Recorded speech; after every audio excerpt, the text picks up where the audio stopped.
Today we're diving into a topic for those of you that just are dreaming about moving to Mexico. But it's important for you to know it's not all tacos and sunshine down here. Hey everybody, welcome to the channel. I'm McCray and I recently moved to Mexico City and I want to share my experiences with you. If you're considering making the move, these are some of the things you're gonna have to be ready for. So before you book that one-way ticket, let's get real about what it takes to actually live in Mexico. Number one, noise levels. All right, let's talk about noise. If you're considering moving to Mexico, especially to Mexico City, get ready for a totally different soundscape. Earlier today, I was trying to record this video outside, and there were motorbikes revving, cars and trucks rumbling, music playing from somewhere, a weed whacker nearby running and buzzing, and even airplanes flying overhead. It's just a part of daily life here. If you're renting an apartment, sometimes the noise inside those apartments could be its own experience. Many buildings don't have soundproof walls, so you might hear neighbors' conversation, their TV, or even their late night karaoke. And even if there are rules about quiet hours after a certain time, enforcing them isn't easy.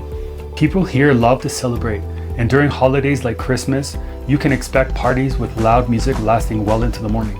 Then there's even constant sound of cop cars. In Mexico Cities, the sirens go off pretty much all day. You don't hear them all day, but they go around your block and you hear whoop, you hear those things.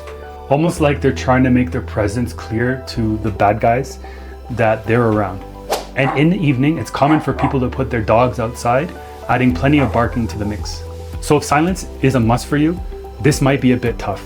But if you're open to embracing it, these sounds become part of Mexico's unique energy. Number two, language barriers. Unless you're already fluent in Spanish, language is likely to be your first challenge. Personally, I haven't learned Spanish yet. I understand a bit, but I don't speak much. And living in Mexico City, where many people speak English, has helped me a little bit to get by. That said, learning Spanish would make navigating everyday life much easier, and I plan to pick it up and take lessons soon. In major cities, you can manage with just English, but in smaller towns, knowing some Spanish could make a huge difference, especially with things like reading menus at local restaurants or understanding basic signs. You get a lot more out of your experience by picking up even a little bit. So if adapting to a new language isn't something you're open to, Mexico is not the best fit for you. Number three, bureaucracy and residency paperwork. Mexico has its own approach to paperwork, and navigating the residency process can be a bit challenging. It's not always straightforward, and you might find yourself making a few trips to the immigration office to get everything in order. When I was working on my own residency, I struggled to figure out exactly what documents I needed to bring. That's why I made a video to walk you through the application process step by step. I'll include it in the link in the description, so feel free to save it for the future, just in case you do want to go through the process. If patience isn't your strong suit though, the paperwork and red tape might be a little bit of a test for you. Number four, slower pace of life. In Mexico, time moves a little bit differently, especially in smaller towns and beach areas. Life here generally has a slower, more relaxed pace, except in the big cities like Mexico City, where things can feel a bit more fast-paced. This lifestyle can be really refreshing, but it also can be really challenging, especially if you are used to a go type of world. If you're expecting things to happen on a tight schedule, remember, just because you're used to quick results doesn't mean Mexico will adapt to you. You'll have to adapt to Mexico. For example, imagine ordering a new appliance online. In Canada or the US, you might expect it to come the next day. But here, you might wait a week or even more. And sometimes there are delays with little to no update. If you're someone who thrives on tight schedules and precision, this change can take some getting used to. But on the flip side, you can start to relax into this pace. And it's a great reminder to just breathe and enjoy where you are. Number five, weather and natural disasters. Up next, let's talk about weather and natural disasters. Mexico climate offers a bit of everything, from sunny beaches to cool mountains. But with this variety comes a few extremes. Along the coast, especially in the Caribbean side, hurricanes are a real risk during hurricane season. Mexico City itself is shielded from hurricanes, but coastal areas like Cancun or Puerto Vallarta do get hit. And it's something to prepare for if you're considering living by the beach. On top of that, Mexico City, where there's rainy season with occasional floods, the possibility of earthquakes are inevitable. Infrastructure is set up for these things, and you can possibly get used to a little shake here or there. But if unpredictable weather and natural events aren't for you, this is something to really consider. Number six, safety concerns. This is probably one of the first things people ask me when I move to Mexico, if it's safe. And yes, there are places in Mexico where safety is a genuine concern. But here's the truth. It's generally much safer than what popular news channels say. Just like any country, probably the one you live in currently, there are areas to avoid, and for good reason. The key is awareness. If you're willing to learn about the areas to avoid, and you stay mindful of your surroundings, you'll find Mexico to be a very welcoming place. The rule of thumb is simple.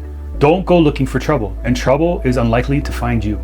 If you're coming here to enjoy the culture, experience the country, and be respectful, you'll be just fine. However, if you're coming to Mexico looking for anything illegal, just don't. Just like anywhere else, being smart and responsible is the best approach. That said, it's true that sometimes bad things happen to good people, but these things can happen anywhere in the world. If you ever have doubts about certain areas to avoid or you need advice on places to go, there's tons of expat groups out there that the people there would be happy to answer. Number 7, driving in Mexico. So let's talk about driving. If you're thinking about renting a car or buying a car here, this is one of those things that you'll want to consider carefully. Driving in Mexico is different. The drivers in Mexico are more offensive than defensive. It's not that there's a problem with driving here itself. The traffic just flows a little differently here. It's kind of everyone for themselves approach where confidence is key. If you're not a confident driver, it might be the best to hold off getting behind the wheel here. In Mexico, you need to be assertive without being reckless. Think about it like this. You've got to read the traffic flow, anticipate what other drivers might do, and keep your cool when things get chaotic. If you're too hesitant or don't adapt to the local style, that's when problems happen. Not adapting could cause a serious accident, and nobody wants that, especially when you're in a place you're still trying to get used to. Number 8, cash-centric culture. Another thing to know is that Mexico relies on cash a lot more than you might expect. Many small businesses only take cash, so it's not uncommon to be carrying a decent amount of pesos around. If you're uncomfortable handling cash or you're super used to credit cards everywhere, this can be a bit of a shift. Number 9, cultural differences in healthcare. Healthcare in Mexico is generally good and affordable, but it can be different than what you're used to, especially if you're coming from Canada or the US. The system is mostly private and it operates a little differently. If navigating the healthcare system and insurance isn't something you're up for, it can be a bit of a challenge. Number 10, transportation. Mexico has some great public transit options, especially in cities like Mexico City, but it's not always the smoothest experience. You'll probably spend more time commuting or dealing with traffic than you're used to. If public transport isn't your thing, then it's something to keep in mind, especially if you're not planning on driving. Number 11, changing mindsets. Adapting to your mindset to embrace these differences is the biggest thing. Living abroad can be life-changing, but you've got to come with an open mind and flexible attitude. If you're not ready to let go of certain expectations and try new ways of doing things, maybe don't consider moving. You might want to stick to going on vacation maybe a little more often instead. So those are a few things to keep in mind.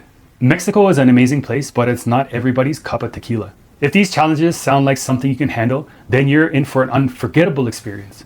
But if you're not ready to adapt, maybe it's not the right fit. And if you want more insight, check out my video, What Mexican Residency Means for Me, or 5 Things I Wish I Knew About Mexico. Thanks for watching. And let me know in the comments what's something you wish you knew before moving abroad. Or if you're thinking about making the move, what's holding you back? See you in the next video.